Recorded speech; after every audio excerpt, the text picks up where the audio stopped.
እንዴት ናችሁ ቅዱሳን? ሁሉ ሰላም ነው? እግዚአብሔር ስም የተባረከ ይሁን። አንድ ነገር ዛሬ ይዤ ወደፊታችሁ መጥቻለሁ። ለምንድነው መጽሐፍ ቅዱስ ይዘን ስንንቀሳቀስ አንዳንድ ሰዎች በጣም የምትናደዱት? ችግራችሁ ቆይ ምንድነው? መጽሐፍ ቅዱስን ስታዩ ቆይ ምን አይነት አስተማሪ ነው አንተን ያስተማረው? መጽሐፍ ቅዱስ እኮ የሰው ቃል አይደለም፣ የእግዚአብሔር ቃል ነው። የእግዚአብሔር መንፈስ ያለበት ለትምህርትም ለተግሳጽም ልብንም ለማቅናት የሚጠቅም የእግዚአብሔር ሐሳብ ያለበት ቃል ነውና እግዚአብሔርን ቃል ስታዩ ደማችሁ የሚፈላችሁ ሰዎች ተጠንቀቁ።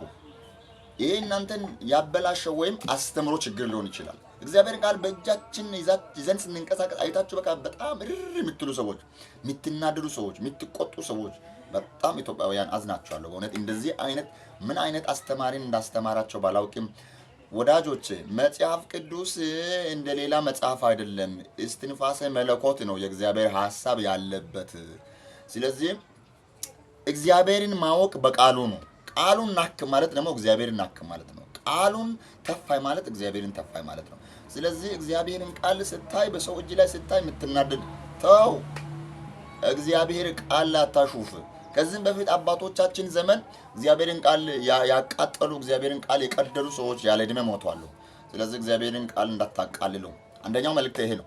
ሁለተኛ መልእክት ደግሞ ከእግዚአብሔር ቃል ጋር የተጣላችሁ እግዚአብሔርን ቃል በቤታችሁ ገዝታችሁ አስቀምጣችሁ ማታነቡ ሰዎች ከዛሬ ጀምራችሁ እግዚአብሔር ቃል የተሰጠን እንድናነበው ነው እንጂ ለጌጥ እንድንይዘው አይደለም፣ ወይም ቤት ቆልፈን እንድናስቀምጡ አይደለም። ስለዚህ እግዚአብሔርን ቃል በቤታችሁ ቆልፋችሁ ያስቀምጣችሁ ሰዎች እግዚአብሔርን ቃል እንድታነቡ ይሁን። ሁል ጊዜ እንድናነብ ነው። ሁል ጊዜ ነህምያ ምዕራፍ 8 ቁጥር 18 ላይ ዕድሜ ዘመንህን ሁል ጊዜ አንብብ ነው የሚለው። ዘዳግም ምዕራፍ 17 ቁጥር 20 ላይ እግዚአብሔር ቃል ዕድሜ ዘመንህን አንብብ ይላል። እንደገና ኢያሱ ምዕራፍ 1:8 ላይ ካፊ አይለይ ይላል። እግዚአብሔርን ቃል ሁሌ እንድናነበው ነው ተሰጠን እንጂ ቆልፈን እንድናስቀምጠው አይደለም። ስለዚህ እግዚአብሔርን ቃል እንድታነቡ ነው ዛሬ ማነሳሳችሁ።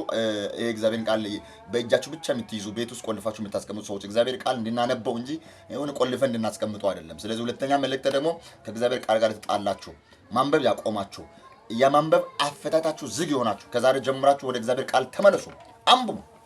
ህይወት የሚገኝበት እዚህ ውስጥ ነው። የህይወት እንጀራ ስለ እግዚአብሔር የምናነብበት የምናውቅበት ከተጻፈው ውጪ ማወቅ አንችልም። ስለዚህ የተጻፈው ነውና ሁለተኛው መልእክት እሱ ነው፣ እንድታነቡ ይሁን። ሶስተኛ መልእክት እግዚአብሔር ቃል ላይ የምትጨምሩ ሰዎች የምትቀንሱ ሰዎች ተጠንቀቁ። ከቃሉ እንዳናልፍ ዝንፍ እንዳንል በቃሉ ላይ ደግሞ እንዳንጨምር ታዘናል። ስለዚህ እግዚአብሔርን ቃል ይዛችሁ የምትጨምሩ የምትቀንሱ የራሳችሁን ሐሳብ እንደፈለጋችሁ ያስገባችሁ እግዚአብሔርን ቃል የቀደዳችሁ እግዚአብሔር ቃል ወደ ማይፈልግበት ስፍራ እየወሰዳችሁ ያላችሁ ሰዎች ወደ ቃሉ ተመለሱ። ቃሉ የሚለውን በሉ። ማንንም አትፍሩ።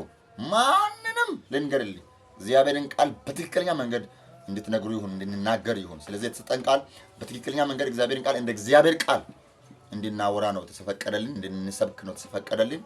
ይህን ለማስተላለፍ ወደዚህ መጥቻለሁና ይህን ድምፅ የምትሰሙ ወዳጆቼ ቅዱሳን ብዙ ሰዎች ጋር እንዲደርስ 10 ጊዜ ኮፒ ሼር ሊንክ አድርጉ፣ ሪፖስት አድርጉ፣ ኮሜንት ላይ ገፍታችሁ ጻፉ፣ ፕላስ ምልክቷን ንኩ። ብዙ ሰዎች ጋር ይሄ ድምፅ መስማት አለበት። ቃሉ ይነበብ፣ ቃሉ ይነበብ፣ ቃሉ ይነበብ።